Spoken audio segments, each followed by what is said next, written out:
Tengamos listas nuestras Biblias en Hechos capítulo 14. Voy a dar lectura a los versículos del 1 al 7. Dice así la palabra del Señor.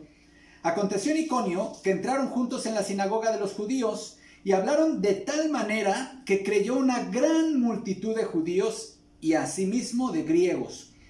Mas los judíos que no creían excitaron y corrompieron los ánimos de los gentiles contra los hermanos.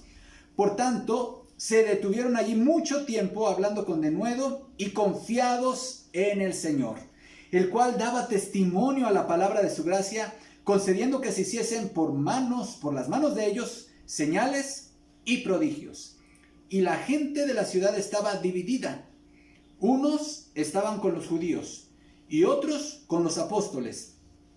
Pero cuando los judíos y los gentiles, juntamente con sus gobernantes, se lanzaron a afrentarlos y a apedrearlos, y habiéndolo sabido, huyeron a Listra y a Derbe, ciudades de Licaonia, y a toda la región circunvecina, y allí predicaban el Evangelio.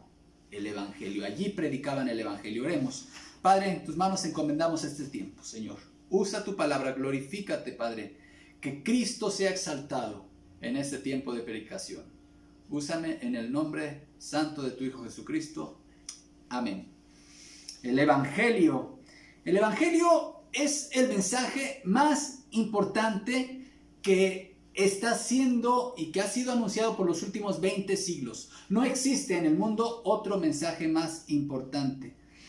El Evangelio es un mensaje que es también poderoso. En el mensaje del Evangelio, millones de personas en todo el mundo a lo largo de la historia de la humanidad y específicamente los 20 siglos de la venida del Señor, hermanos, hemos encontrado en este mensaje muchas personas verdadera paz, verdadera seguridad y verdadera esperanza. El Evangelio es un mensaje libertador, un mensaje que trae verdadera dicha y verdadero gozo y verdadera paz al corazón de quien lo escucha. El Evangelio es el mensaje de Jesús. Este mensaje del cual estoy hablando es un mensaje que responde a las preguntas más inquietantes del ser humano. ¿Existe Dios? ¿De dónde venimos? ¿Dios tiene un plan para los seres humanos? ¿El ser humano existe en una relación legal con Dios? ¿Existe alguna manera en la cual el ser humano pueda entablar o restablecer una amistad con Dios? Bueno, todas estas preguntas.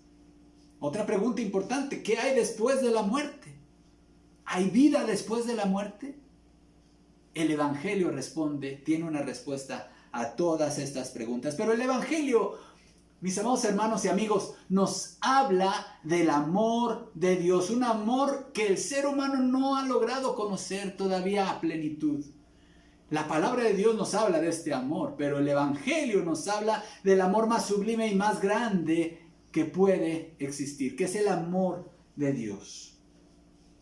Dios mismo nos visitó. Dios mismo se hizo hombre. Se hizo uno de nosotros.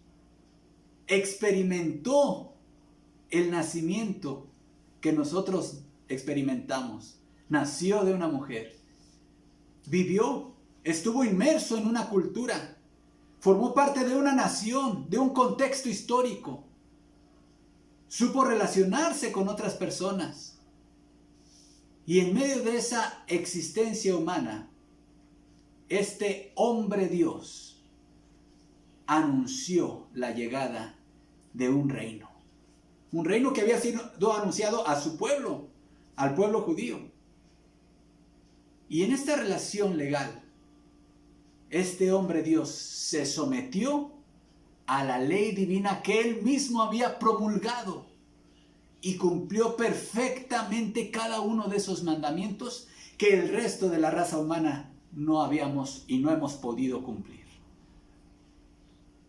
Este hombre, Jesús, fue crucificado en cumplimiento a lo que Dios había anunciado previamente por sus siervos los profetas en la antigüedad, para pagar la culpabilidad por tu pecado y por mío. cada odio, cada mentira, cada mal pensamiento, cada deseo de muerte para otro ser humano, cada codicia fue imputada al Santo Hijo Jesucristo, inocente Hijo de Dios, a Jesucristo. Y Él, en un acto legal, murió en nuestro lugar, para que su justicia, su obediencia perfecta, fuese atribuida a nosotros. Y ese intercambio, nuestro pecado por su obediencia, se dio en la cruz. Pero la cruz no fue el final de la historia. Jesucristo resucitó al tercer día. Y déjame decirte, Él vive. Jesús vive hoy está vivo en la presencia del Padre.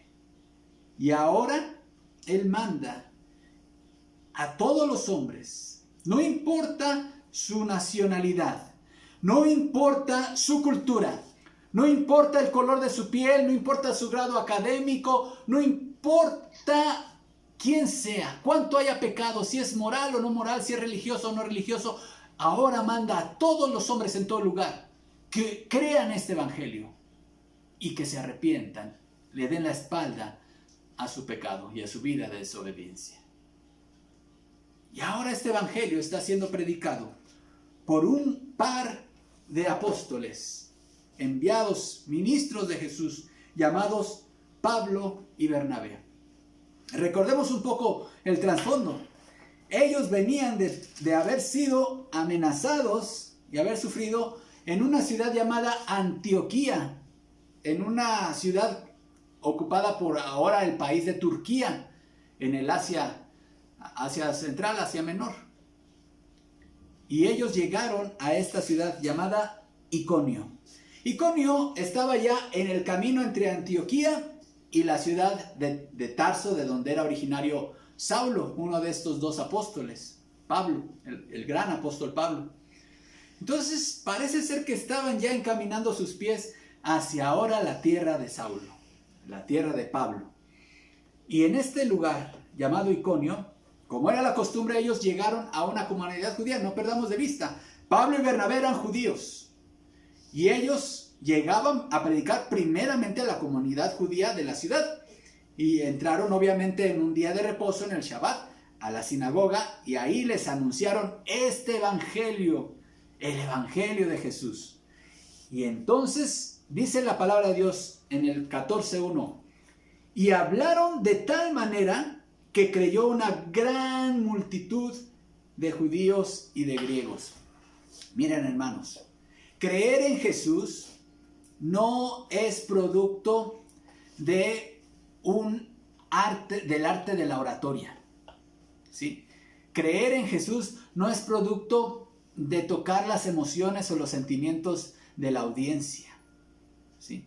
Creer en Jesús es un milagro, ¿sí? ¿Oyó bien? Creer en Jesús es un milagro, es una obra sobrenatural. Miren, creer este mensaje que yo he hablado, del cual inicié este sermón, de la encarnación de Jesús, de su vida perfecta, de su muerte sustitutoria y su resurrección, es un mensaje que no era fácil de creer en la antigüedad. No era fácil de creer por los judíos, porque los judíos chocaba en su mente la idea de un Mesías que murió colgado, ejecutado en una cruz por un imperio pagano, los romanos, y además en una forma de ejecución penal que para ellos simbolizaba maldición de Dios. Cualquier persona que moría colgada en un madero, para la mente judía era alguien que Dios había maldecido. Entonces no podían creer eso. Sencillamente ellos esperaban un Mesías libertador, vencedor, que se sentara en el trono de David. Era un mensaje difícil de creer. Por eso los judíos que creyeron el evangelio, lo creyeron porque Dios obró un milagro en su corazón para que lo creyeran. Pero los que no eran judíos, los que estaban inmersos en la cultura griega o romana, igual forma era un mensaje increíble para ellos. No podían creer este evangelio, era difícil de creer porque para ellos, para empezar, eso de que Dios se haga hombre, que el espíritu entre en la materia humana, era algo inconcebible para la mente griega y judía por el gnosticismo que ya se iba a empezar a gestar. Pero también, hermanos, ¿cómo podían un romano o un griego creer en Jesús que fue crucificado bajo el poder del emperador romano que decía ser Dios? Entonces para la mente de un griego o romano común era un mensaje difícil de creer. Pero pensémoslo ahora, hermanos. Para un mexicano del siglo XXI, este mensaje sigue siendo difícil de creer. A menos que Dios obre en tu corazón, a menos que Dios obre un milagro en tu mente y en tu corazón, y entonces tú creas en Jesús y digas sí. Y no solamente aceptes estos hechos como hechos históricos verdaderos. Es decir, que aceptes que efectivamente Jesús fue concebido de una forma virginal en el vientre de María. Que tú creas que verdaderamente Él cumplió perfectamente la ley de Dios y los mandamientos de Dios. Que su muerte no fue obra de la casualidad, sino que fue una muerte planeada por Dios, anunciada por los profetas, pero además que Él vive, que Él resucitó y que Él está vivo.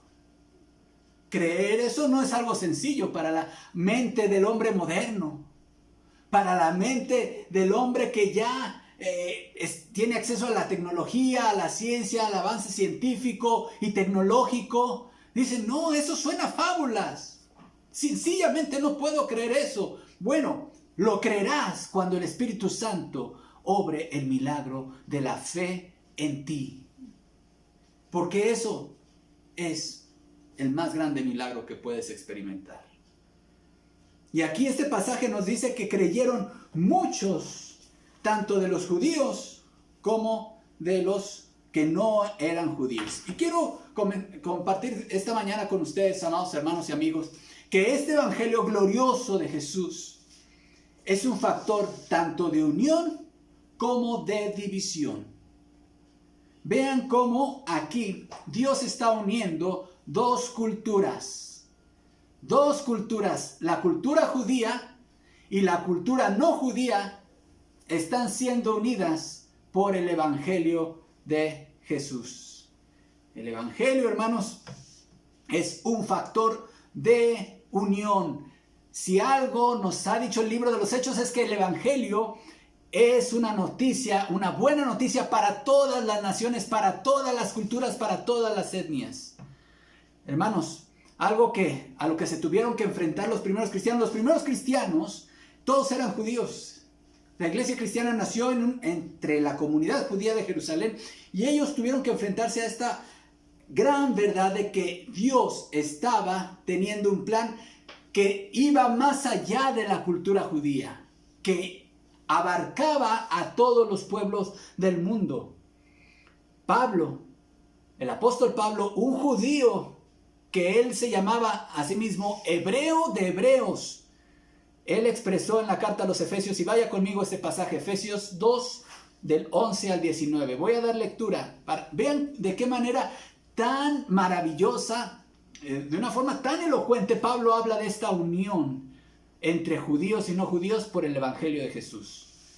Lo voy a leer en esta versión moderna. Así pues, ustedes que no son judíos y a quienes llaman no circuncidados, los judíos que circuncidan al hombre en el cuerpo y asimismo se llaman circuncidados, recuerden que en otro tiempo estaban sin Cristo, separados de la nación de Israel y no tenían parte en las alianzas ni en las promesas de Dios. Vivían en este mundo sin Dios y sin esperanza. Pero ahora, noten, unidos a Cristo Jesús por la sangre que Él derramó, ustedes que antes estaban lejos, ahora están cerca. Cristo es nuestra paz.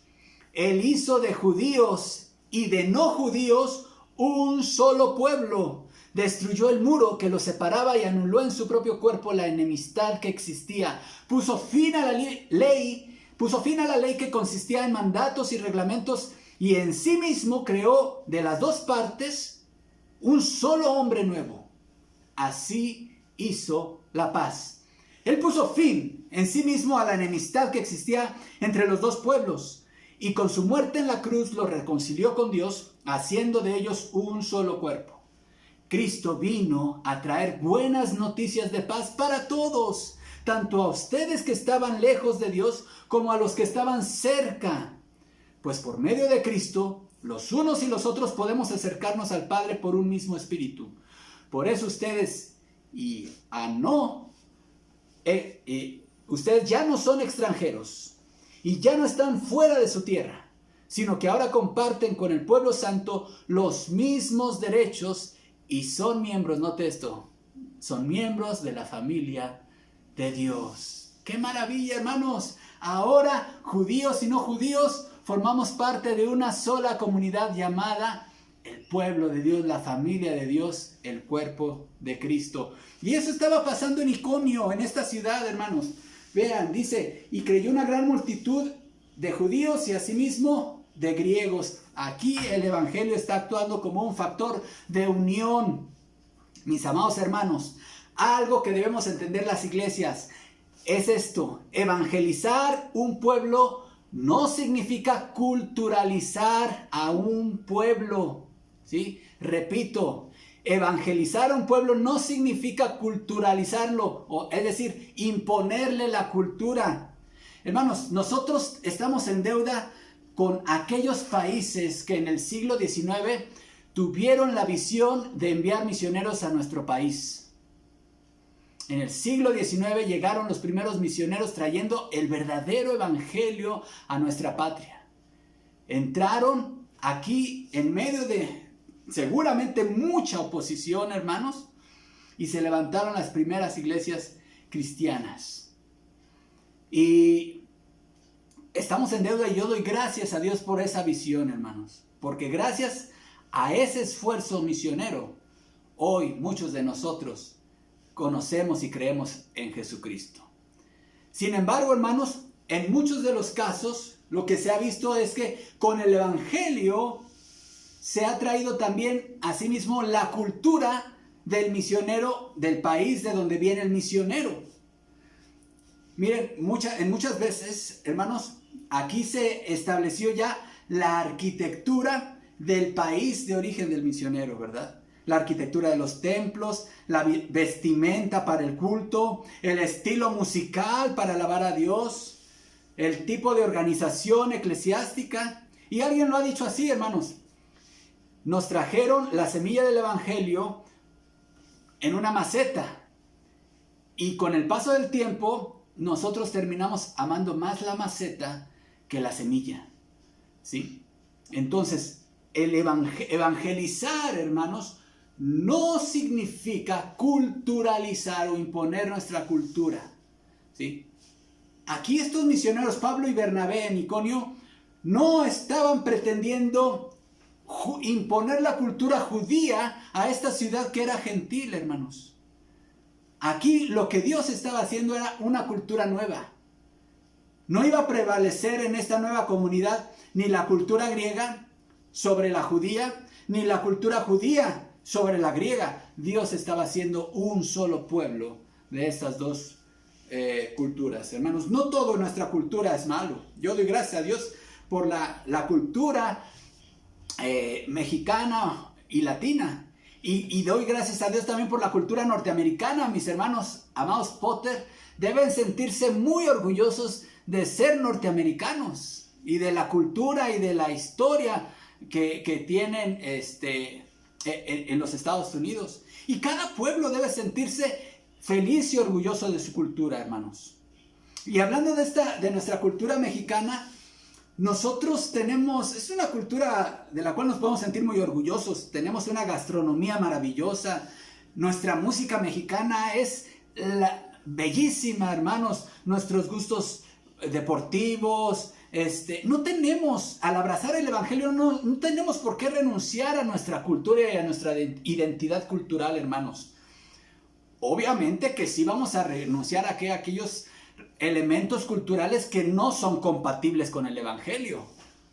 Pero aquellos que no están en conflicto con el Evangelio, nosotros no solamente los conservamos, sino que nos sentimos orgullosos de ellos, hermanos. ¿Qué pasaría, hermanos, si de repente, por ejemplo, nos visitaran algunos hermanos de alguna etnia mexicana que tienen un estilo musical muy propio de su etnia? Y nosotros, por nuestra barrera cultural, rechazamos, hermanos, ese tipo de expresiones culturales que nuestros hermanos en Cristo tienen en otros países, o incluso en otras partes de nuestro mismo país, en México. Creo, hermanos, que debemos de tener mucha sensibilidad a las expresiones culturales, porque evangelizar no significa imponer una cultura. El Evangelio predicado en Iconio, hermanos, unió dos culturas entre sí. Pero también, hermanos, el Evangelio es un factor de división. Cuando hablamos de división, hablamos de cosas no agradables, ¿verdad? Porque a nadie le gusta una división, una separación. Pero aquí vemos que también, así como el Evangelio fue un factor de unión, también el Evangelio fue un factor de división. Sigo leyendo del versículo 2 hasta el versículo 6. Mas los judíos que no creían excitaron y corrompieron los ánimos de los gentiles contra los hermanos. Por tanto se detuvieron allí mucho tiempo hablando con denuedo, confiados en el Señor. ¿Notó esta expresión? Suena raro, ¿no? Fíjense, empezó a haber oposición y el versículo 3 dice, por tanto se detuvieron allí. O sea, uno pensaría, hay oposición y por tanto huyeron, ¿no? Por tanto se resguardaron, pero no. Dice, por tanto se quedaron allí, permanecieron allí mucho tiempo, hermanos. Sigo leyendo, confiados en el Señor, el cual daba testimonio a la palabra de su gracia, concediendo que se hiciesen por las manos de ellos señales y prodigios. Pero note el 4. Y la gente de la ciudad estaba, ¿qué dice? Dividida. Unos estaban con los judíos y otros con los apóstoles. Pero cuando los judíos y los gentiles, juntamente con sus gobernantes, se lanzaron a afrentarlos y a apedrearlos. Noten, hermanos, el Evangelio aquí es presentado también no solamente como un factor de unión de culturas, sino también como un factor de división de sociedades. Hermanos, debemos de recordar que pues una separación, una división nunca es agradable, hermanos. Una familia que se divide por cualquier motivo, eso acarrea mucho dolor. Hermanos, lamentablemente, muchas divisiones que ocurren llegan a ser necesarias. Pensemos un poco en la época de la Reforma, hermanos, en la época de Martín Lutero, hubo una división. Pero fue una división necesaria. ¿Por qué? Porque era necesario retomar el Evangelio verdadero en toda su pureza. Las divisiones a veces son necesarias, hermanos. Como lo dice el apóstol Pablo en 1 Corintios 11:18. Vaya conmigo a este pasaje, 1 Corintios 11:18. Primero, oigo que hay divisiones entre ustedes cuando se reúnen como iglesia, y hasta cierto punto lo creo. Pero por supuesto que tiene que haber divisiones entre ustedes para los que tienen la aprobación de Dios, pues sean reconocidos. Eso es lo que dice la palabra de Dios aquí en 1 Corintios capítulo 11, hermanos. Vivimos en una sociedad que ha elevado a un grado máximo el tema de la unidad. Y quiere la unidad externa a toda costa. Esa es la base del movimiento ecuménico, del cual pues nosotros nos resistimos porque no podemos. ¿Qué comunión puede haber la luz con las tinieblas, verdad? Pero hay sectores del cristianismo que impulsan demasiado la unidad externa a toda costa, hermanos. Y miren, no nos malinterpretemos nadie. Tampoco nosotros somos promotores de divisiones, ¿verdad? Ni de sediciones, ni de conflictos. El cristiano debe ser pacificador, hermanos. Yo creo en los valores universales hablando de la humanidad como una comunidad. Yo creo en la igualdad, en la fraternidad de todos los seres humanos, que todos los seres humanos somos del mismo valor ante Dios, ante el Señor, ante Dios. Que nuestras diferencias de cultura, de color de piel, de nivel educativo, de origen étnico y cualquier otra diferencia, hermanos, no debe ser base para que ningún pueblo oprima a otro pueblo. ¿Sí? Existen pecados sistémicos que ya no deben existir en el mundo, hermanos. Yo creo en un nivel de unidad universal a la que todos los pueblos del mundo debemos aspirar en relaciones de respeto mutuo. Yo creo también, hermanos, que todo cristiano, la Biblia enseña que todo cristiano debe ser un pacificador y un promotor de la unidad en su ambiente laboral, en su familia, en su trabajo, en su vecindario, en su oficina, en su centro de trabajo, en su negocio, donde sea. Nosotros debemos de fomentar la unidad familiar. No debemos ser un factor de división, sino de unión. Y aunque no estemos de acuerdo con la enseñanza, hermanos, de otros credos, reconocemos el derecho a la libertad de conciencia y a la libertad religiosa. ¿Qué estoy diciendo con todo esto, hermanos? Que los cristianos debemos de ser tolerantes con quienes no piensan igual que nosotros. Nosotros no estamos llamados a estar causando problemas sociales, hermanos.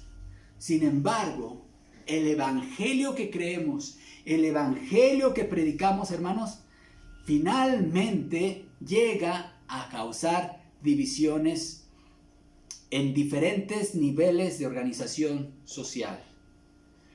¿Sí? Los cristianos no buscamos la división, no nos consideramos agentes de división, pero el evangelio que predicamos inevitablemente genera divisiones.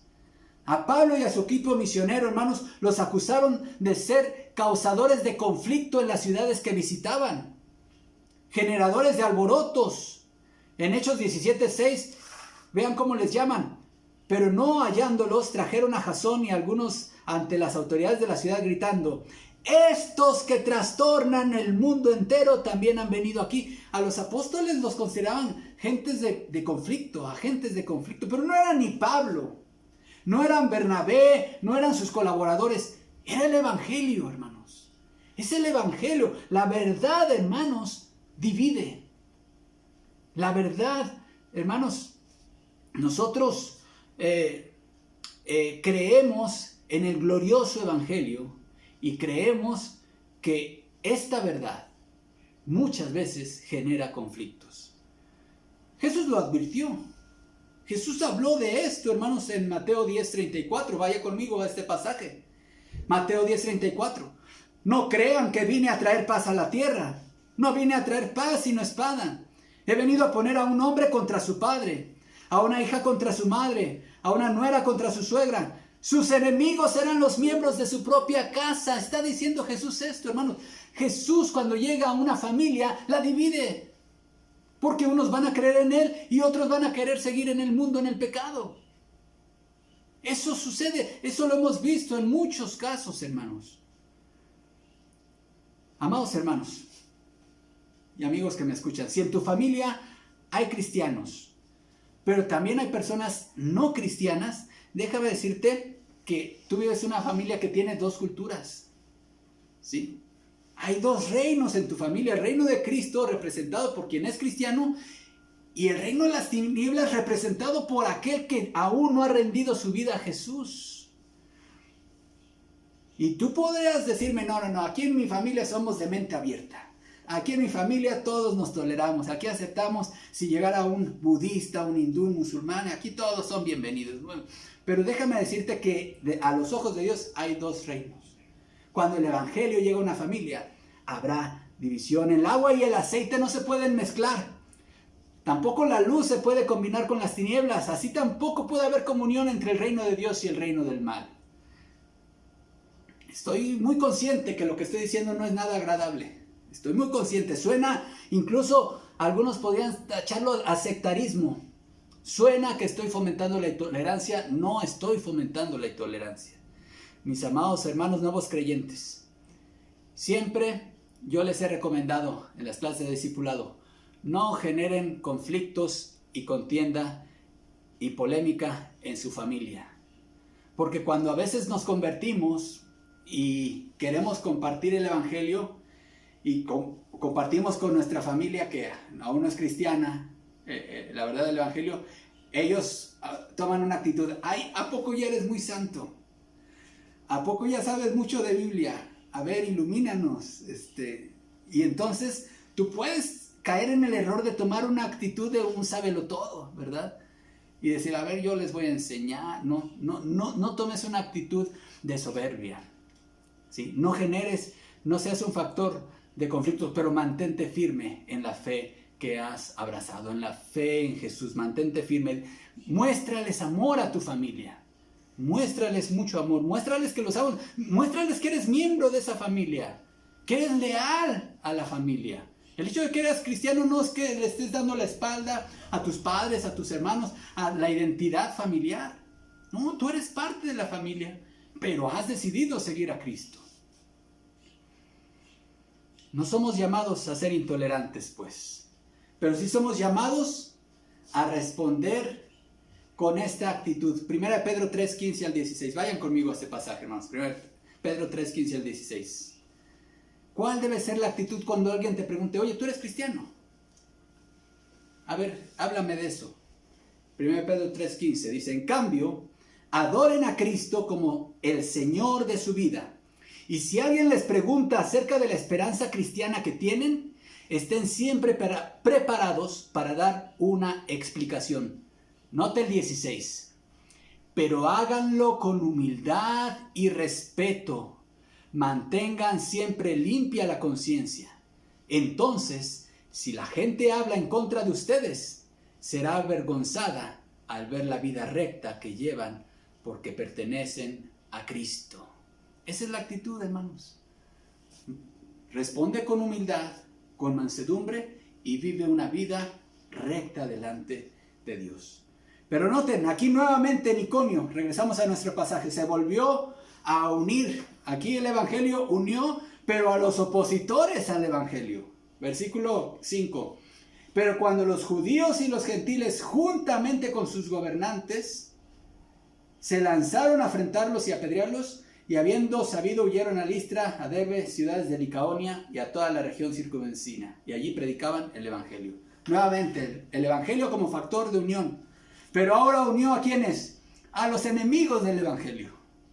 A los que no creían, se unieron judíos, gentiles y gobernantes para afrentarlos. Al final de cuentas, era el reino de las tinieblas, hermanos. Y esa es finalmente la experiencia cristiana del verdadero creyente. Estar experimentando oposición. Entonces, si el evangelio, este glorioso mensaje del cual ya he mencionado, que nos da esperanza, en el cual hemos encontrado una relación personal con Dios, el perdón de nuestros pecados, hermanos, una esperanza eterna. Hemos logrado encontrar la victoria sobre el temor a la muerte.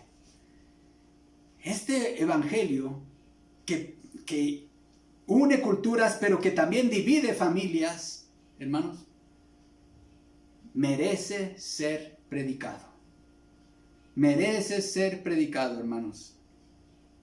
Y nosotros estamos llamados a continuar proclamando este mensaje con la confianza en el Señor. Con denuedo, pero confiando en el Señor. Claro que Pablo y Bernabé valoraban sus vidas. Ellos por eso huyeron a otra ciudad.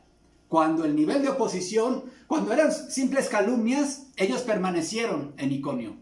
Pero cuando ya se hablaba de apedrearlos, entonces ellos, el nivel de oposición se elevó y entonces ellos fueron a resguardarse a otra ciudad. Hermanos, los cristianos valoramos la vida humana. Nosotros no nos exponemos a la muerte de una forma irresponsable. No somos como los kamikaze, esos soldados japoneses, ¿verdad? Que morían estrellando un avión en alguna base del ejército enemigo. Nosotros, hermanos, sabemos que si el Señor quiere tomar nuestra vida, lo hará, pero si podemos resguardarla, como lo hicieron Pablo y Bernabé, lo haremos, hermano. El mismo Señor Jesús, hablando de la obra misionera, dijo, cuando los persigan de una ciudad, huyan a otra. ¿Sí? Pero ¿qué hacían, hermanos, al huir a otra ciudad? Continuaban predicando el Evangelio. ¿Por qué lo hacían, hermanos? Porque el Evangelio es un mensaje digno de ser predicado. Somos llamados a predicar el Evangelio. Oye, ¿y no te avergüenza predicar el Evangelio? No. Como Pablo dice, no me avergüenzo del Evangelio porque es poder de Dios para salvación a todo aquel que cree. Al judío primeramente y también al no judío. Pero ¿qué hay de ti, amado amigo que me escuchas? Nos da mucho gusto si tú estás viendo este mensaje por Facebook, por internet, por YouTube o en la transmisión directa. Nos da mucho gusto que estés escuchando el Evangelio de Jesús. ¿Ya has creído en Él? ¿Ya obró Dios ese milagro en tu mente y en tu corazón para creer al Evangelio de Jesús? Ven a Cristo. Ve a Cristo por fe. Renuncia a los pecados, a la vida pecaminosa. Renuncia a esa vida de vanidad. Y entrega tu vida a Cristo. Quizá esta sea la segunda, tercera, cuarta, quinta, enésima vez que escuchas el Evangelio. No importa qué número de vez sea. Dios te ha dado la gracia hoy de volverlo a escuchar. ¿Qué vas a hacer con este mensaje? ¿Qué vas a hacer con esta invitación? ¿Serás de aquellos que habla el versículo 1 de los que creyó? ¿O serás de los del versículo 5 que se opusieron al Evangelio? Sé de aquellos que creen el Evangelio y que lo predican y que lo viven. Oremos. Padre, gracias por tu palabra. Gracias por este glorioso mensaje que nos has puesto en nuestras manos compartir, Señor. Tu Evangelio glorioso. El Evangelio eterno de nuestro Señor Jesucristo. Mensaje en el cual hemos hallado esperanza, paz, el perdón de nuestros pecados, la salvación. Señor, gracias. No nos avergonzamos del Evangelio. Permite que tu Evangelio sea creído hoy. Que tú nazcas en el corazón de aquellas personas que aún no creen en ti. Señor, obra ese milagro con tu Espíritu Santo y tu palabra. Y ayúdanos a ser fieles a seguirlo predicando. En Cristo Jesús oramos. Amén. Que el Señor les bendiga.